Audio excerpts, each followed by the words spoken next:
Ayan guys, pupunta kami mag-shopping. Char.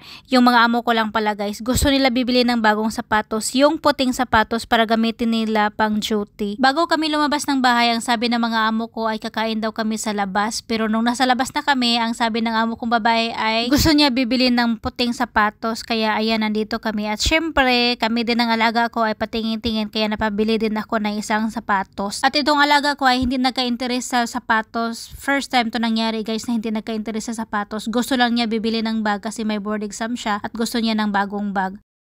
Habang nasa mga bags kami ay pinuntahan kami ng amo kong lalaki kasi meron daw siyang ipapakita sa amin na sobrang ganda ng sapatos, bagay daw sa amin ng alaga ko. At ito na nga guys, sabi ni Sir ay fancy shoes daw, bagay daw sa amin, sobrang laki ng heels.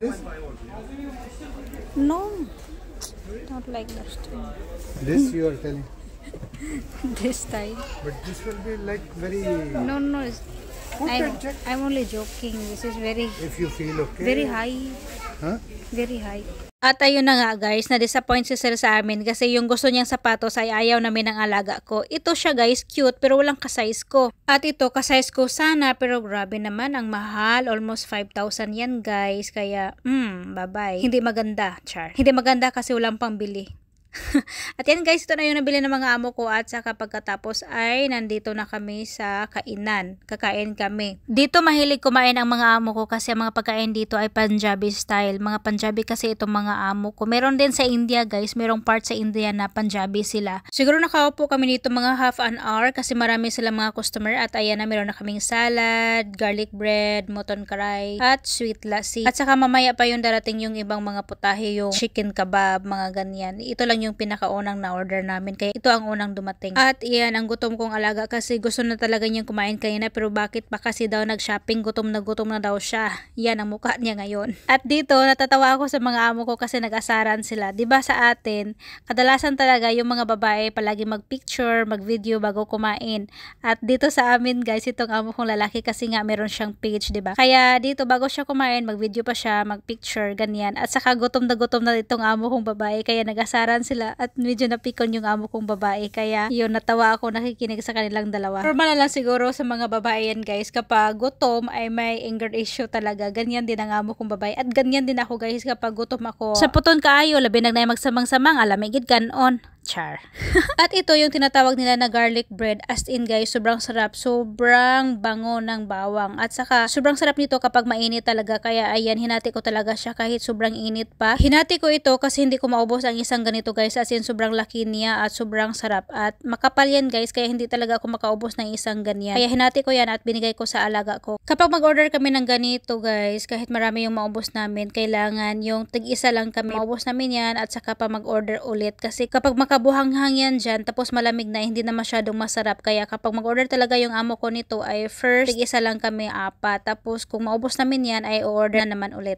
At ayan, habang kumakain kami dito ay merong dumating na kakilala ng mga amo ko. Christian din guys, kasama namin sa simbahan. Kaya yan, nagtabi-tabi sila diha at ako kain lang ako dito at tingin-tingin sa kanya kasi hindi ko siya kilala. Kasi nung nasa Pilipinas ako, nung dumating sila dito, galing sila sa Pakistan, bago din silang dating guys na mga nurses. Kaya hindi ko siya kilala, kaya ayan, patingin-tingin lang ako sa kanila. At nagtanong ako sa alaga ko kung sino, sabi din ng alaga ko, hindi daw niya kilala. Kaya ayan, kumain na lang kami at nakinig sa kanila. At ito yung iinumin namin, special dito guys, lassi ang tawag namin dito. Lassi na matamis. Yan, sobrang sarap nito guys. Makaubos talaga ako ng 3 baso kapag ito ang iniinom namin kapag kumakain kami ng mga Punjabi food. Kahit sa ang restaurant kami kakain, kapag may ganitong inumin ay hindi na talaga yan iinom ang alaga ko ng soda. Pero kapag walang ganito ay soda yung iinumin niya, hindi siya iinom ng tubig, lalo na't merong mga karne yung kinain namin. As in, sobrang sarap nito. Kaya kung sino man mga OFW dito sa Middle East, kapag kakain kayo ng mga restaurant or mga Punjabi, Indian, Pakistani restaurant, itry nyo itong sweet lassi. As in, sobrang sarap talaga. Magustuhan nyo talaga guys. At ito na nga, dumating na ang chicken kebab na in-order namin at medyo natawa ako kasi natawa ako sa style, sa kulay. Ay basta.